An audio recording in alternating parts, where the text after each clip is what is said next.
Hello and welcome back to Kicks and Giggles. I'm your host, Alicia Owens, and I'm extra excited for today's episode because my podcast is finally out on Spotify. Spotify is probably my most used app of all time, so I'm super pumped that I can finally search for the name of my podcast and it'll actually come up. I think that's really cool. So if you're listening on YouTube for right now, that's fine, keep going, but make sure next time you follow this show on Spotify or wherever you get your podcasts. You can also find me on Google Podcasts, Breaker, and all kinds of other platforms thanks to Anchor. So no matter where you're listening from, I hope you enjoy today's episode.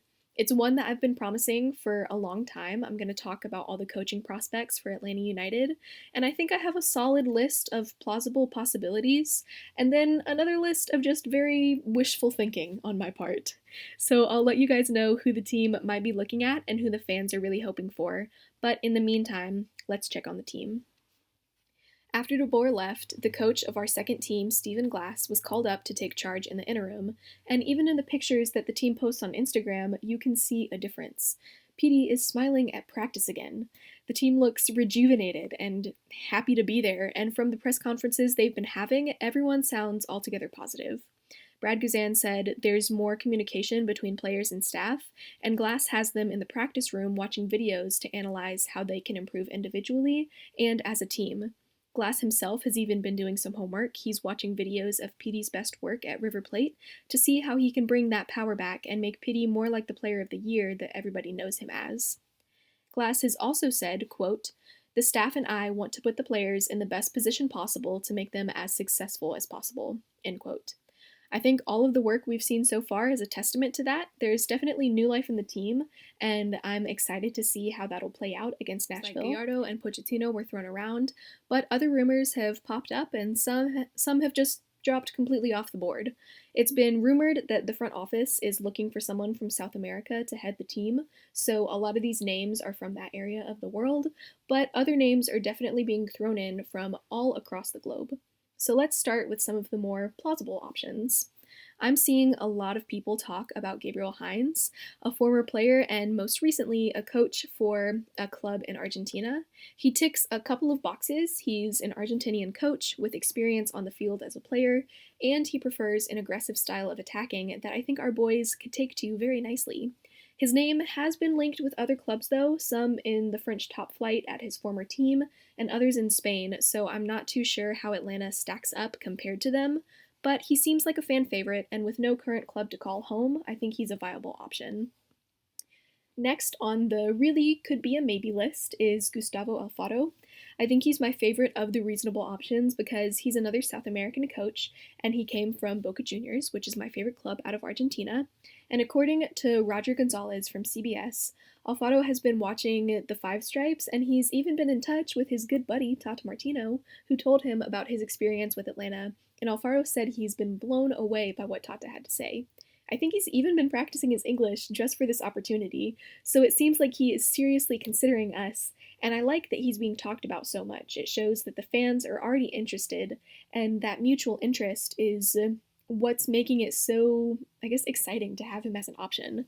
But he is on the short list for a job with Ecuador's national team, so again, his other options may outshadow Atlanta United in MLS.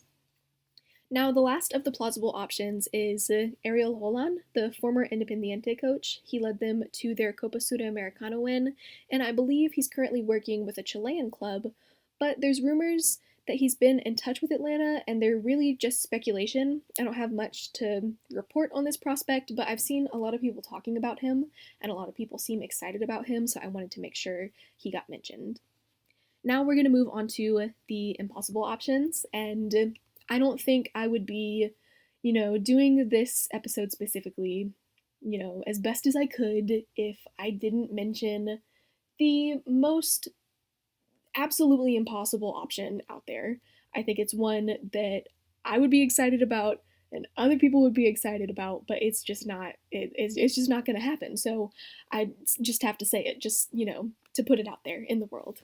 So if Messi leaves Barcelona, and if Messi decides this is his last year as a player, and if any of the crazy speculations comes true, he is my first unrealistic choice for this job, because come on, how cool would that be to have Messi as the coach of Atlanta United? Like, it, I'm laughing as I say it because it just sounds so crazy, but it would just be so much fun. It's really cool to think about having Messi in MLS, but even some wishful thinking is a little too unrealistic, and that's why I'm bringing up this next option. Because I think the rumors that Miguel Herrera, the current coach of Club America, could be coming to Atlanta are just as unrealistic as Messi coming to Atlanta. I think the only piece of information you need to discredit this rumor is the fact that he just signed a 4-year contract extension with America. But fans have been putting him in the running since the start, so yes, it would be amazing. We'd be an unstoppable team under his leadership, and it would be, just a great leap forward in the connection of Liga MX and MLS, but I do think it's just impossible. But again, how cool would that be? Another name that seems too good to be true is Marcelo Gallardo with River Plate. He's considered one of the world's top managers, which is really nice for Atlanta United, and he was linked to Inter Miami before they decided to go with Diego Alonso, so there is some credibility that he could be linked to MLS again in the future. But he's got a little while longer left in his contract with Plate, and he's linked to Brazilian superclub Flamengo, who are also interested in him. So, who knows? I couldn't find a lot of substantial evidence that he's been contacted by anybody, but a lot of United fans are excited at the thought of having him and PD reunited once again. Honorable mentions that have been linked to the club either through early rumors or just fan fantasies are people like Pochettino, the former Tottenham Hotspur coach. I don't think he's been contacted by anyone, and he hasn't shown interest. People were just looking for good coaches that needed a job and started throwing his name in the pot. I think he'd be fun, but there's not much to speculate about that. Another name is Dominic Torrent, the former NYFC manager, but again, there's not much to analyze there. He's free, and we need a coach, so folks are bringing him up. But I don't think that the 17s would be too keen on letting anyone from New York take charge of the team. So that's why another name, Tim Cahill, seems like a stretch to me, because the former Red Bulls midfielder is interested, but it's just speculation whether or not he's been contacted by the club, and I don't think too many Atlanta United fans would be happy with him at the helm.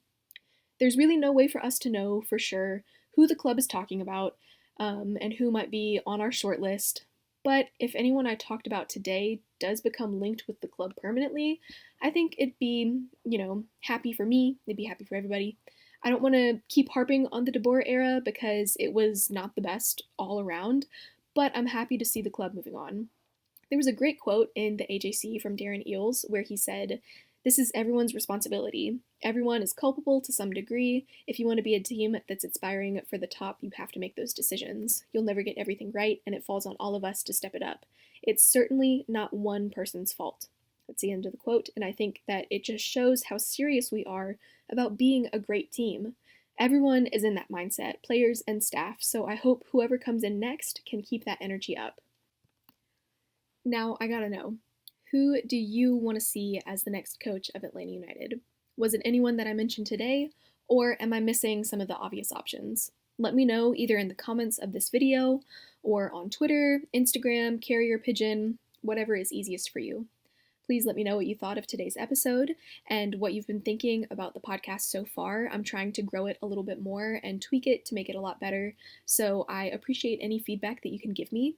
Please make sure that you follow this podcast on Spotify and anywhere else that you get your podcasts. I'm excited to see what I can do with this in the future, and I obviously cannot do that without your help, so I appreciate you being here. As always, thanks for listening. This has been Kicks and Giggles with me, Alicia Owens. Have a great day.